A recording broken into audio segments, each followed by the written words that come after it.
आजपासून रोज आपली संपत 2 ते 2.5 15 मिनिटे आणि 5 मिनिटे चर्चा, 20 मिनिटे गोष्टीसाठी दुपारची. ठीक आहे, ऐकणार तुम्ही? ओके. आता आजची गोष्ट अशी आहे की काही लोक आहेत ना आपल्यामध्ये फार हुशार असतात, फार म्हणजे फार हुशार, दुसऱ्याला ते वेडे समजतात. बरोबर ना? आपल्यात आहे का कोणी असं?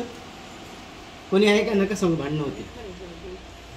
आणि मग अशा लोकांना मुख्य म्हणजे महत्त्वाच्या वेळेला अडचण होते, मग त्यांची कामं होत नाहीत. असंच एक शेतकरी होता आणि त्या शेतकऱ्याची एक घरासमोर अंगण होतं. त्या अंगणामध्ये एक विहीर होती. काय होती? विहीर. मग त्या विहिरीत होतं पाणी. त्या पाण्याचा वापर सगळे घरातले करायचे. पण काही दिवसांनी काय झालं, त्याला थोडीशी अडचण आली आणि त्याने ठरवलं की आता आपल्याला पैशाची अडचण आहे, आपण काय करूया, आपली विहीर विकून टाकू. मग त्याने विहीर विकायला काढली. मग कार्तिकसारखा हुशार शेतकरी होता, सौरभसारखा एक मित्र होता त्याचा, ते दोघं आले आणि मग त्याने ती विहीर पाहिली. काय पाहिली? विहीर. त्या विहिरीत काय असेल बरं?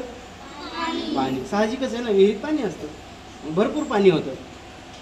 मग त्या दोघांनी ठरवलं, सौदा ठरला. गावातले पंच लोक आले आणि विहिरीचा सौदा ठरला आणि त्या दोघा शेतकऱ्यांनी काय केलं? विहीर विकत घेतली.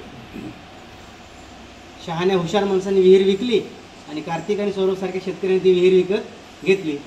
आता शेतकरी कोण असेल शहाणा? आपण कोणते ठरवू? XYZ. कोणाचं नाव नको, तर भांडणं होतील ना आपली. मग ते दोघं शेतकरी घरी गेले. 2-3 दिवसानंतर त्या विहिरीवर आले. मग त्यांचे गुरंढोरं होती, ते घेऊन आले. विहिरीतलं पाणी काढलं आणि गुरांना पाजलं. आता गुरंढोरं म्हणजे काय?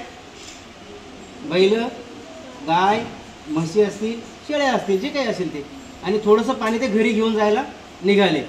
तर काय झालं, ज्या शेतकऱ्याची विहीर होती तो त्याला भांडायला लागला. काय म्हणून? माझ्या विहिरीत म्हणजे माझं पाणी तुम्ही कसं काय घेऊन जाताय? म्हणजे दोघं शेतकरी म्हटले, आणि विहीर विकत घेतली ना. तो म्हटलं बरोबर आहे ना, विहीर विकत घेतली, पण विहिरीतलं पाणी विकत घेतलंय का? मग तुम्ही विहीरच विकत घेतली ना.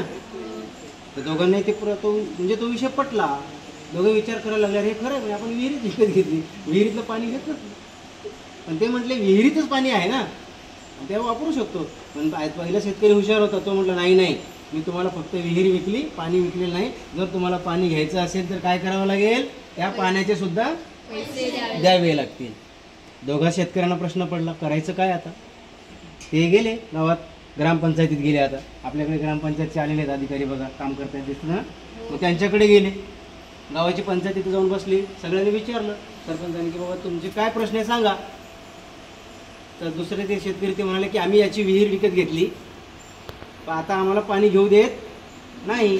मग पाण्याचा प्रश्न आहे. पण त्यांनी विचारलं का रे बाबा, त्यांना पाणी काय घेऊ देत नाही? ते म्हटले बरोबर आहे ना, म्हणे मी विहीर विकली. मी काय विकली?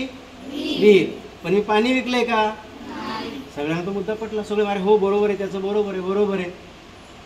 कमाले म्हटलं, सगळे विहीर विकली, पाणी विकलंच नाही. मग पंचही हुशार होते, ते बाजूला गेले, चर्चा केली आणि परत आले आणि म्हणाले आता आम्ही तुमचं म्हणणं मान्य केलेलं आहे. पहिला शेतकरी काय म्हणाला होता की माझी विहीर विकली, पण मी पाणी विकलेलं नाही. जर त्यांना पाणी पाहिजे असेल तर जास्तीचे पैसे द्यावे लागतील. मग दुसरे शेतकरी काय म्हणाले, आम्ही विहीर विकत घेतली, पण पाण्याचे पैसे कसे देणार? मग त्याच्यावर पंचांनी विचार केला. पंच पण त्या शेतकऱ्यापेक्षा हुशार होते. त्यांनी काय निर्णय दिला? ते परत आले, सगळ्यांसमोर बसले आणि म्हणाले तुझं म्हणणं बरोबर आहे, तू विहीर विकलीस, तर आता तुला एक काम सांगतो मी, 2 दिवसामध्ये त्या विहिरीतलं पाणी तू काय करायचं? काढून घ्यायचं. त्यांना त्यांची विहीर रिकामी करून द्यायची. मग त्या शेतकऱ्याला कळलं की पंच पण आपल्यापेक्षा हुशार आहेत. बाबा माझी विहीर म्हणजे विहिरीत पाणी असणार, ते पाण्यासकट मी विहीर विकलेली. त्याला त्याची चूक कळली आणि 2 जे शेतकरी होते त्यांना त्या विहिरीच्या पाण्यासकट विहीर मिळाली. म्हणजे आपल्यापेक्षा किती सगळे हुशार असले, आपण किती असं हुशार आहोत असं समजलं तरी आपल्यापेक्षा कोणीतरी नक्कीच हुशार असतो ना. समजली गोष्ट? ओके, चला, थँक्यू.